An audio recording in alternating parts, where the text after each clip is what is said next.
혹시 이미테이션 게임이라는 영화 기억나시나요? 2차 세계대전 때 독일군의 암호 생성기 이니그마를 뚫은 사람이죠. 즉 해독한 사람입니다. 2차 세계대전 당시에 독일군의 암호 생성기 이니그마는 너무나도 천문학적인 경우의 수로 암호를 생성해냈기 때문에 난공불락이란 말조차도 부족할 정도의 절대로 인간이 뚫을 수 없는, 해독할 수 없는 암호 생성기였죠. 실제로 영국 국방성에서 암호 해독 전문가들에게 물어봅니다. 이니그마의 암호를 하나 푸는데 걸리는 시간은 얼마일까요? 이 암호 해독 전문가들은 우리가 24시간 내내 그것도 협동해서 힘을 합쳐서 일한다고 쳤을 때, 그러니까 잠도 자지 않고 먹지도 않는다고 가정했을 때 암호 하나를 푸는데 걸리는 시간은 2135만 년이라고 추정을 합니다. 절대로 풀 수 없는 암호죠. 그런데 그 이니그마가 바로 이 앨런 튜링, 이 사람에 의해서 해독이 되고요. 그래서 그때 당시 영국 수상 윈스턴 처칠은 앨런 튜링이 암호를 해독하지 못했다면 우리 연합군이 독일을 이기는 건 불가능했을 것이다라고 장담을 합니다.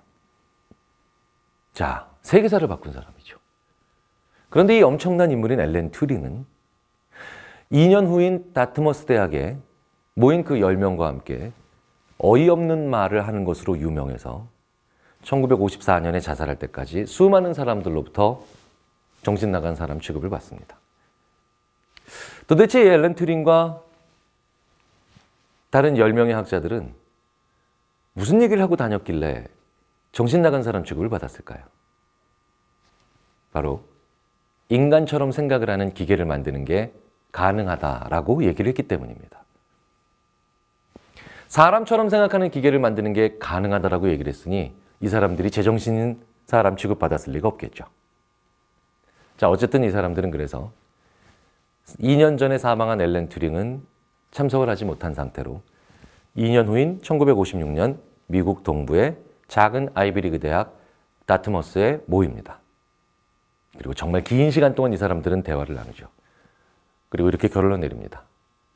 사람처럼 생각하는 기계를 Artificial Intelligence라고 부르자.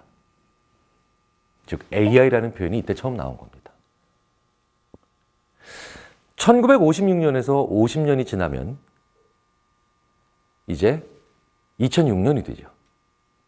그래서 구글 검색창에서 2006 다트머스라고 검색하시면 정말 많은 기록들이 쏟아지는 게 바로 AI 50주년 행사가 그때부터 검색이 되는 겁니다.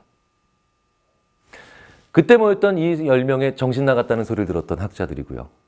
놀랍게도 그 10분 중에 5분은 2006년에 그 자리를 함께 하죠. 사람처럼 생각하는 기계를 만드는 것이 가능한지 아닌지를 떠나서 바로 그런 기계를 만들면서 우리는 인간에 대한 이해를 더 많이 하고 싶어 라고 하는 속내를 가졌던 겁니다. 그래서 인지심리학자들은 이런 역사를 거치면서 태어난 사람처럼 생각하는 기계를 만드는 것이 가능할까? 만든다면 어떻게 만들어야 될까? 그렇다면 설계도가 필요하겠구나 라는 가정으로 사람과 인간을 비교하면서 인간에게만 있는 것은 무엇이지? 기계가 만약에 생각을 한다면 인간으로부터 무엇을 가져가야 되지? 라고 하는 어찌 보면 꿈 같은 이야기들을 하면서 시작한 학문입니다. 그래서 인지심리학은 정보 처리적 관점을 지닌 학문이다 라고 평가가 되죠. 그리고 정보 처리를 한다는 것은 결국 컴퓨팅 한다는 겁니다. 그래서 인지심리학은 컴퓨테이셔널리즘, 즉 계산적 관점에 의거해서 인간을 보는, 그리고 이 인간 옆에 있는 또 다른 생각하는 기계인 컴퓨터와 인간을 비교하면서 인간한테는 있는데 왜 컴퓨터는 없지? 컴퓨터는 이렇게 하니까 더 잘 돌아가네? 그럼 인간한테도 이게 있지 않을까? 라고 하는 양쪽을 서로 비교하고 참조하면서 사람에 대한 연구를 하는, 그리고 그렇게 발전되어 온 역사가 불과 70년이 채 안 된 1950년대 이후에 있는 정말 어리고 젊은 학문이라고 말씀을 드릴 수가 있겠습니다.